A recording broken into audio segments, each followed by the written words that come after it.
भूमि को प्रणाम करता हूं और यहां श्रद्धा से याद करना चाहता हूं। स्वीकार किया, एक भी जाबाज नौजवान के पीठ पर गोली नहीं थी, उनके सीनों पर गोलियां थी। ऐसे मैं निवेदन करना चाह रहा हूं अभी, क्योंकि राजनाथ सिंह जी पधारेंगे। राजनाथ सिंह जी के साथ में अच्छे संयोग जुड़े हैं। माननीय राजनाथ सिंह जी पिछले साल भर पहले सालवा के पैर छूता है और उसी देश की मशहूर गायिका, लेकिन अंततः मैंने देखा कि देश के प्रधानमंत्री जी ने वायुसेना के वायुयान भेज दिए, वंदे भारत के जरिए, भारतमाला के जरिए इस भारत को जोड़ने का काम किया। शान से तिरंगा फहराती है और इसी काम तुम बरपरट लिया करते हैं। पांग सिंह जी मेरे को ठीक कर देंगे, लेकिन 5-7 मिनट में आ। किसान साथियों, यही भारत की सरकार जिसने हिंदुस्तान के खाकी से इज्जत और सम्मान के साथ भव्य राम मंदिर बनकर खड़ा हुआ है। आतंकवादियों पर नकेल डालेगा, तिरंगे का मान करेगा। क्या इस 300 प्रतीक बाबूजी प्रतापपुरी जी महाराज साहब और यहां पर उपस्थित सभी नागरिक बहनों और भाइयों, आज का ये कार्यक्रम मोदी सरकार के 9 साल के पूर्ति पर हुआ है। किसी ने लिखा कि 9 साल बेमिसाल, किसी ने कहा कि 9 साल नो कमाल, पर मुझे लगता है कि हिंदुस्तान की राजनीति में ये 9 बरस ऐसे हैं कि जिस पर पूरा ग्रंथ और महाकाव्य लिखा जा सकता है। मैं अभी जब बालेश्वर में एंटर हुआ तो जगह जगह बोर्ड लगे हुए थे, शहीदों के नाम से उन मार्गों का अलंकरण था। मैं शेरगढ़ की शेरों की भूमि को प्रणाम करता हूं और यहां श्रद्धा से याद करना चाहता हूं अटल बिहारी वाजपेयी जी को, जिन्होंने दुनिया के युद्ध इतिहास की, जिनकी सरपरस्ती में कारगिल की लड़ाई हुई और हमारे जाबाज सैनिक जो जमीन पर थे, दुश्मन चोटी पर था, लेकिन शेरगढ़ जैसे जाबाज लोगों ने उन दुश्मनों की चुनौती को स्वीकार किया। एक भी जाबाज नौजवान के पीठ पर गोली नहीं थी, उनके सीनों पर गोलियां थी। ऐसे शेरगढ़ के जाबाजों ने भारत मां की आन बान शान की रक्षा के लिए अपने प्राणों का उत्सर्ग कर दिया। मित्रों, किसान भाइयों, मैं निवेदन करना चाह रहा हूं अभी, क्योंकि राजनाथ सिंह जी पधारेंगे। राजनाथ सिंह जी के साथ में अच्छे संयोग जुड़े हैं। माननीय राजनाथ सिंह जी पिछले साल भर पहले सालवा कला आए थे वीर दुर्गादास जी की प्रतिमा के अनावरण के अवसर पर। उस दिन भी खूब जोरदार बारिश हुई थी और आज भी बालेश्वर की बारिश ने भी उस संयोग को और भी अद्भुत बना दिया।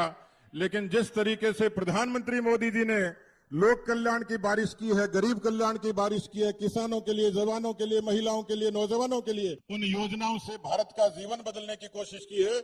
मुझे लगता है कि आजादी के बाद ये बिरला प्रधानमंत्री हैं जिसके लिए दुनिया का सबसे बड़ा पूंजीपति देश, विकसित देश, अमेरिका का राष्ट्रपति ऑटोग्राफ मांगता है। दुनिया के एक देश का प्रधानमंत्री के पैर छूता है और उसी देश की मशहूर गायिका भारत का जनगण मन गाती है और जनगण मन का गान करके प्रधानमंत्री जी के चरण स्पर्श करती है। ये चरण स्पर्श प्रधानमंत्री मोदी जी के तो है ही, लेकिन 140 करोड़ भारतीय लोकतंत्र को दुनिया का चरण स्पर्श है, जिसने मोदी जी के नेतृत्व में ऊंचाइयां छुई है। संयोग से मुझे पिछले दिनों विदेश जाने का मौका मिला। मैंने भारतवंशियों से पूछा कि देश में तो बहुत कुछ बदला है, उज्ज्वला के जरिए, आयुष्मान के जरिए, जनधन के जरिए, आवास के जरिए, लेकिन विदेश में क्या बदला है? मित्रों, आपको सुनकर गौरव होगा। उन्होंने कहा कि मोदी जी के आने के बाद भारत के पासपोर्ट की कद्र हो गई। हम 2ym दर्जे के माने जाते थे, लेकिन आज इज्जत के साथ हम लोगों को दुनिया स्वीकार कर। अभी 21 जून गया है, भारत की विधा है, योग की पूरी दुनिया ने स्वीकार किया। लेकिन पिछले दिनों की जितनी घटनाएं हुई, मैं याद करता हूं, स्मरण करता हूं कि देश की राजनीति में 55 साल कांग्रेस पार्टी का अवसर मिला। इस देश में जितनी अराजकता उनके खाते में है, वंशवाद, जातिवाद, परिवारवाद, भ्रष्टाचार उनके खाते में है, लेकिन इस देश के प्रधानमंत्री नरेंद्र मोदी जी ने ऐलान किया कि न खाऊंगा और न खाने दूंगा। ये पहला मंत्रिमंडल है जब किसी पर किसी तरीके की उंगली उठाकर कोई माई का लाल देख नहीं सकता, कह नहीं सकता। इस तरीके के मंत्रिमंडल ने भारत की दशा और दिशा बदलने का काम किया है। लेकिन मैं एक छोटी सी बात के साथ अपनी बात को खत्म करूंगा। पिछले दिनों आपको ध्यान है, रूस और यूक्रेन का युद्ध हुआ। मेरे क्षेत्र के मेडिकल के विद्यार्थी यूक्रेन में फंस गए। उनके माता पिता मुझे कहते थे कि हमारे बच्चों को लेके आओ। मेरी तो क्षमता नहीं थी, मैं मेल करता था, फोन करता था, लेकिन अंततः मैंने देखा कि देश के प्रधानमंत्री जी ने वायुसेना के वायुयान भेज दिए, मंत्री भेज दिए, पर हंगरी और पोलैंड की सीमा पर तो खुद की जोखिम से आना था। मेरे क्षेत्र का वो मेडिकल विद्यार्थी जब सकुशल वापस आया तो मैंने पूछा कि तुम बंकर से निकलकर हंगरी और पोलैंड की सीमा पर कैसे आए? उसने बड़ा रोचक किस्सा सुनाया। उसने कहा, हम सुनते थे कि मोदी जी ने तिरंगे का बड़ा मान कर दिया, हिंदुस्तान का बड़ा मान कर दिया, बंकर में छुपे थे और हमने एक योजना बनाई कि मरना तो है ही, क्योंकि रूस की गोलीबारी हो रही थी, यूक्रेन की बमबारी हो रही थी। हम सारे विद्यार्थियों ने बंकर में एक सफेद कपड़े का टुकड़ा लिया, उसको तिरंगे से रंगा और यूक्रेन की सड़कों पर जब निकले उसको लेकर भारतीय विद्यार्थी, तो उन्होंने एक चमत्कार देखा। रूस की गोलीबारी बंद हो गई, यूक्रेन की बमबारी बंद हो गई। उस तिरंगे को लोगों ने सकुशल यूक्रेन की सेनाओं ने सम्मान दिया और साथ दिया। मित्रों, लोग कहते हैं बदलता हुआ भारत क्या है। मैं पिछले दिनों देख रहा था, अंतर्राष्ट्रीय नेता राहुल गांधी ने एक यात्रा करी, भारत जोड़ो। अरे भारत तो पहले से जुड़ा हुआ था, तुम्हारे नाना से लेकर तुम्हारे पिताजी तक ने भारत को तोड़ने का काम किया। तुम भी वही काम कर रहे हो और तुम्हारा नुमाइंदा अशोक गहलोत भी वही काम कर रहा है। ये तो शुक्र है मोदी जी का, जिन्होंने मन की बात के जरिए, उड़ान के जरिए, वंदे भारत के जरिए, भारतमाला के जरिए इस भारत को जोड़ने का काम किया। लेकिन जब भारत जोड़ो यात्रा खत्म हुई तो मैं देख रहा था कि राहुल गांधी जी और प्रियंका गांधी जी कश्मीर की वादियों में आइस स्केटिंग कर रहे थे, बर्फ पर खेल रहे थे और कह रहे थे देखिए भारत का दृश्य बदल रहा है। लेकिन वो भूल गए ये तुम्हारे नाना की सरकार नहीं है, पिताजी की सरकार नहीं है, ये मोदी की सरकार है, जो आज लाल चौक पर शान से तिरंगा फहराती है और इसी टाइम तुम बर्फ पर खेलिया करते हो। ये बदलता भारत है। मित्रों, 55 वर्षों का राज कम नहीं होता। किसानों के लिए कहा, मजदूरों के लिए कहा, जवानों के लिए कहा, महिलाओं के लिए कहा, लेकिन ये बिरली मोदी सरकार है जिसने हिंदुस्तान के किसानों के लिए 125 लाख करोड़ का बजट, 1.25 लाख करोड़ का बजट किसानों के लिए दिया।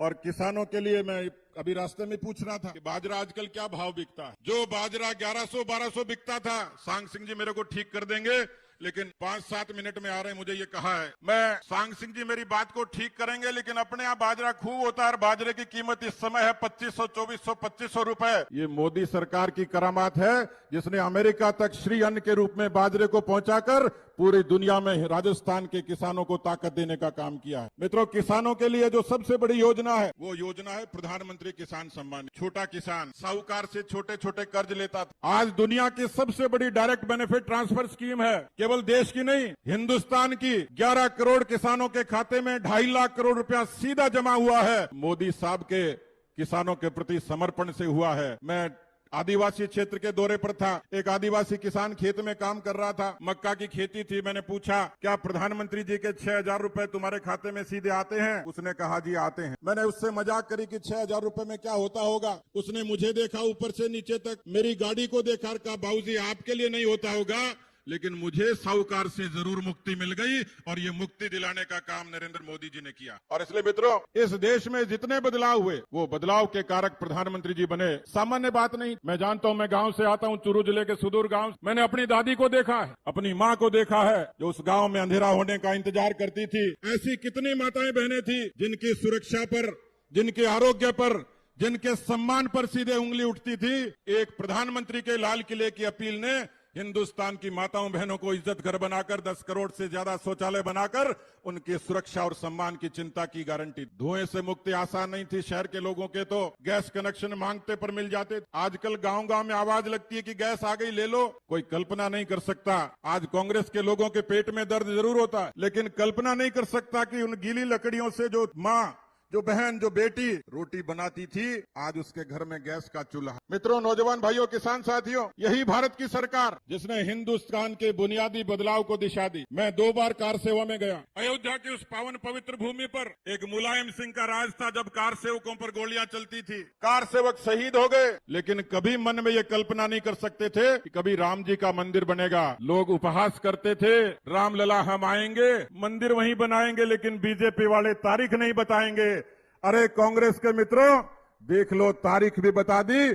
उस अयोध्या की पावन पवित्र भूमि पर प्रधानमंत्री ने अपने हाथ से शिलान्यास किया और पूरी दुनिया ने देखा किस इज्जत और सम्मान के साथ भव्य राम मंदिर बनकर खड़ा हुआ। क्या बालेसर का किसान और नौजवान तिरंगे से प्यार नहीं करता? क्या वो इत्तेफाक नहीं रखता? इसलिए यहाँ के चौपाल पर चर्चा होती थी कि क्या कोई माई का लाल पैदा होगा जो कश्मीर के आतंकवादियों पर नकेल डालेगा, तिरंगे का मान करेगा। क्या इस 370 को खत्म करने का कोई हिम्मत करेगा? जी हां, करी हिम्मत। आपने अमित शाह जी का, देश के यशस्वी गृह मंत्री का भाषण सुना होगा संसद में। अमित शाह जी ने कहा कि भले ही जिंदगी चली जाए, हम इस बात के लिए संकल्पित हैं कि 370 को खत्म करेंगे और उन्हीं गृह मंत्री ने 370 को खत्म करके आतंकवादियों की छाती पर तिरंगा गाड़ कर बता दिया कि हिंदुस्तान किसी से कम नहीं। और इसलिए किसान और नौजवान भाइयों, एक सरकार ऐसी थी देश में, दिल्ली में, जिसमें लोग चर्चा करते थे कि देश का प्रधानमंत्री कब बोलेगा, शर्त लगती थी, सट्टे होते थे, अब बोला और तब बोला। तो मुझे मनमोहन सिंह जी की सरकार को देखकर याद आती है जो अशोक गहलोत जी की सरकार पर भी सटीक बैठती है। एक व्यंग कवि हुए शैल चतुर्वेदी जी, उन्होंने एक कविता लिखी 4 लाइन। एक नए नए बने मंत्री ने अपने ड्राइवर से कहा आज कार में चलाऊंगा। एक नए नए बने मंत्री ने अपने ड्राइवर से कहा आज कार में चलाऊंगा। ड्राइवर ने कहा हुजूर मैं उतर जाऊंगा। एक नए नए बने मंत्री ने अपने ड्राइवर से कहा आज कार में चलाऊंगा। ड्राइवर ने कहा हुजूर मैं उतर जाऊंगा। ये कार है, सरकार नहीं जो भगवान भरोसे चल जाए। अशोक गहलोत की सरकार ऐसी ही है। यहां पर इतनी बड़ी संख्या में मेरे से पहले सब वक्ताओं ने कहा। इन्हीं के अंतर्राष्ट्रीय नेता राहुल गांधी ने जालोर की सभा में, जयपुर की सभा में, अजमेर की सभा में कहा, हनुमानगढ़ की सभा में कहा, और कहा भी कैसे, तेजाब फिल्म की माधुरी दीक्षित की तरह 1 2 3 4 5 6 7 8 9 10 तक गिनती गिनूंगा और राजस्थान के सारे किसानों का पूरा कर्जा माफ कर दूं। मेरे को लगा कि ये चमत्कार तो तेजाजी महाराज भी नहीं कर सकते थे, ये कहां से पैदा हो। मित्रों, किसान सरदारों, 10 दिन नहीं 1700 दिन हो गए राजस्थान के किसानों ने आत्महत्याएं कर ली। 19,422 किसानों की जमीनें नीलाम हो गई। लेकिन अशोक गहलोत की सरकार ने ठगी करके, वादा खिलाफी करके लोगों के वोट तो बटूरे, लेकिन किसानों के सपने तोड़ने का काम। राजस्थान में सबसे ज्यादा बेरोजगारी, अर्चना जी 28%, सबसे ज्यादा हिंदुस्तान, और उस पर पेपर लीक ने कोड में खाज का काम। आप में से बहुत लोग हैं जो पेट काट कर कोचिंग भेजते थे, जब परीक्षा देने बच्चा जाता पता लगता पेपर लीक हो। नौजवान भाई और किसान सरदारों, क्या ऐसी सरकार को स्वीकार करोगे जो पेपर लीक करवाती है? मैं आपसे पूछता हूं, क्या स्वीकार करोगे? क्या ऐसी सरकार को विदा नहीं करोगे? क्या जो किसानों से ठगी करती है ऐसी सरकार को परमानेंट डिलीट नहीं करोगे? 78% भ्रष्टाचार, 78% लोगों को राजस्थान में काम के लिए रिश्वत देनी पड़ती। राजस्थान में सबसे ज्यादा भ्रष्टाचार। और मित्रों, माननीय राजनाथ सिंह जी हमारे बीच में पधार कर अपनी बात को खत्म करता हूं। राजस्थान शांतिपूर्ण प्रदेश है, सबसे ज्यादा अपराध यहां पर है। इसलिए कानून व्यवस्था, किसान कर्जा माफी, बेरोजगारी और भ्रष्टाचार, ये सारे मुद्दे हैं जिस पर आपको चुनाव के उस रण क्षेत्र में कांग्रेस